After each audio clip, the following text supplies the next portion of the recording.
from Sober Bliss.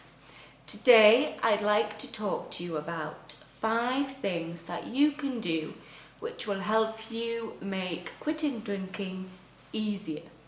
Now, there are lots of tools, tips and techniques out there which will help you along your road to sobriety. I want to share with you today, however, what I believe are the 5 most important things that you can do which will really help. They are really simple yet powerful. So the first thing, and this is something that I do with all of my clients, and that is planning. Planning and proper planning, taking the time to plan thoroughly, is the most important thing that you can do, which will help in the long term. Often we decide to stop drinking because we've woken up with a really bad hangover, or we've done something stupid, or we're just sick and tired of apologizing to people, forgetting what we've done, what we've said, losing things, wasting away days, either drinking or recovering from drinking. And this spur of the moment decision is great in the beginning. You know, you're really motivated, enthusiastic, but after a while, if you haven't planned, what will you do next? How will you do it? Then this initial rush of enthusiasm and motivation can wear off. You start to get tempted, and you can find yourself, drifting back into the same old pattern. So planning is super important. And how do you plan? Well, first of all, I spend a lot of time with people in the sober hour, helping them plan thoroughly. So if you need some extra help, then you can get in touch with me, and I'll put the information down below. But this is what you need to do when planning. First thing is take your time. Planning properly doesn't happen within 10 minutes. And planning is important for everything. You wouldn't, go on holiday with your kids without planning. You wouldn't redecorate your bedroom without proper planning. And to do this huge life-changing thing needs to be planned properly and carefully. So set aside some time. It could take up to a week even. The more things you think about, add them to your plan. So things like why. This is important. Why are you stopping drinking? How does it make you feel? How do you want to feel? Plan for any triggers, any struggles, any temptations that might come up. Plan what you're going to do with all of the extra time that you'll find yourself with. Plan what you'll spend your saved money on. Plan what you're going to drink instead. This is important. And plan how you're going to cope with any challenges, any struggles, or any difficult feelings that come up. Really take the time and think about everything. So get yourself a journal and get thinking and planning, but take your time. The next thing you need to think about is replacing all of this time.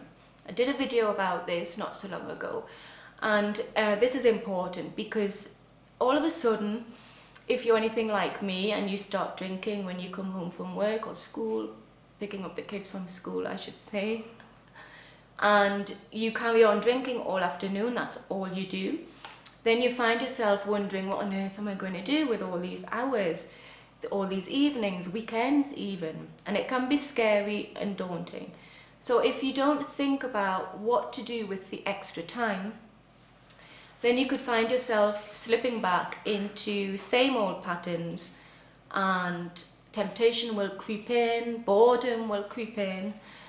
So it's important to do something with the extra time.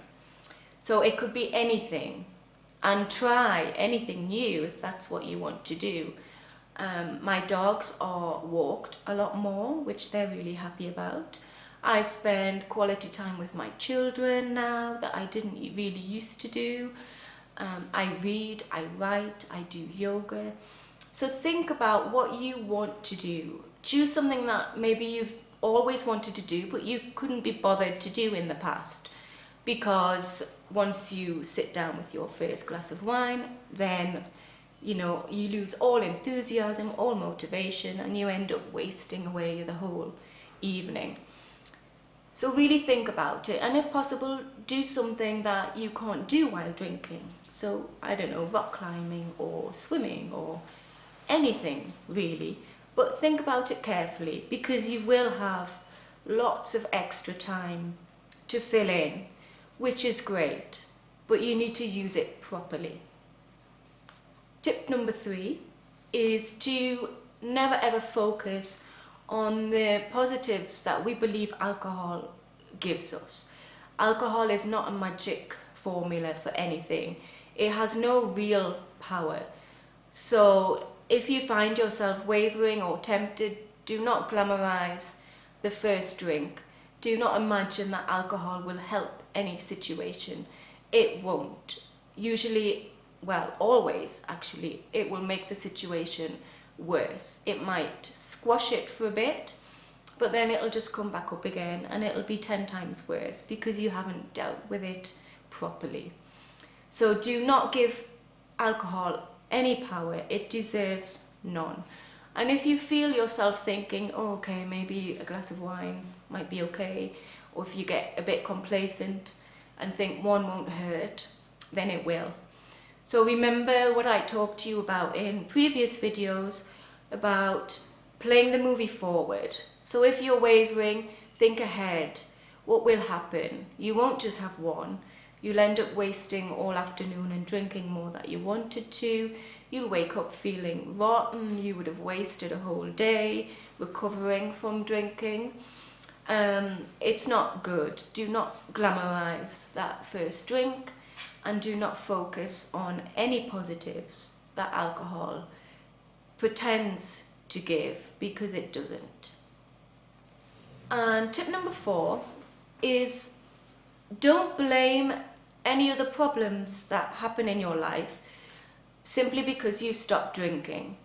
It's like what I read about when you stop smoking. You stop smoking and the car breaks down and you think, oh, if only I had a cigarette. It doesn't work because the car would have still broken down anyway. And it's the same with alcohol. Often when we stop drinking, we become aware of all of the other things in our life that maybe we've hidden from in the past because of alcohol. So you might suddenly realize that your children are really naughty. I've got a teenager, so I don't really need to explain much about that. But when I stopped drinking, I've got this teenager, I've got this young kid, and what's going on? They're both really naughty. And my husband said they've probably always been naughty, and they had. But we just hadn't been able to deal with it properly, or we just kind of, pushed it out of our minds for a bit. So that's one thing. You might suddenly realize that actually I don't like my job that much, or I've got this co-worker and she's not very nice, or my boss is a right pain. All of these things have always been there. You just haven't been fully aware of them in the past, or you've kind of glossed over them. You haven't really seen them. And people sometimes say, you said that my life would get so much better when I stopped drinking, but now I've got all these problems. And it's what I said before, the problems have always been there, you just haven't seen them. So the thing is that when you're not drinking, you now have the clarity and the focus and the ability to deal with them properly. So you might find, that you're feeling a bit overwhelmed because you've got all these things going on in your life, but because you're not hiding them away from alcohol anymore, it is much easier to deal with them. And the more that you face these things head on, the more enthusiastic, the more powerful you'll feel because you are dealing with them properly. So don't blame the fact that you've stopped drinking on all of these other problems suddenly popping up. Look at it from the point of view that, okay, I've got these problems, but now I'm in a much better position to deal with them and to sort them out properly. And when you do that, you'll feel stronger and things will get better, I promise. And the last tip is probably the most important one, and that is to be patient. people say to me, oh, you know, you said that I would lose weight when I stopped drinking, or you promised me that within 2 weeks I would have much better sleep. And these things will come, but everybody's different, and they will come at different times for different people. So yes, you will sleep better, you will lose weight, you will save money, you will have more energy. But if these things don't happen within the first week, they probably won't, or the first 2 or 3 months, then don't get frustrated, don't get downhearted. They will happen, they just might take a little bit longer to happen for you.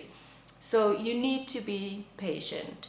When I first stopped drinking, I had this vision of myself that I would get up at 6 o'clock every morning, I would do yoga, I would meditate, I would journal, and it didn't happen. And I got a bit frustrated because I thought, you know, I've slept well, I'm clear-headed, I've got energy, but why can't I just get up in the morning and get on with these things? And it took me actually about 9 months before I would get up early every morning and do my yoga. And it's great now that it does. I should be a bit annoyed actually that I do wake up at this ridiculous time every day, but it just happened naturally and I didn't force it. And that's important. Be patient. These things will happen gradually. So don't worry if all you want to do in the beginning is just take your time and not, you know, write the book that you've always wanted to write, or, you know, you haven't learned a new language within 6 months, or you haven't picked up the guitar straight away like you thought you would. These things will happen. They will take time. So be patient with yourself.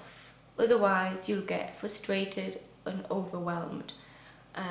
So don't do that. Be patient. So there we have my 5 top tips for things that will help you give up drinking more successfully and easier. If you like these tips, please leave a comment below, or if you have any tips of your own that you'd like to share with other people. Don't forget to subscribe to the YouTube channel and sign up to the Sober Bliss newsletter. The link is down below. Thank you so much for watching, and I'll see you next time. Bye.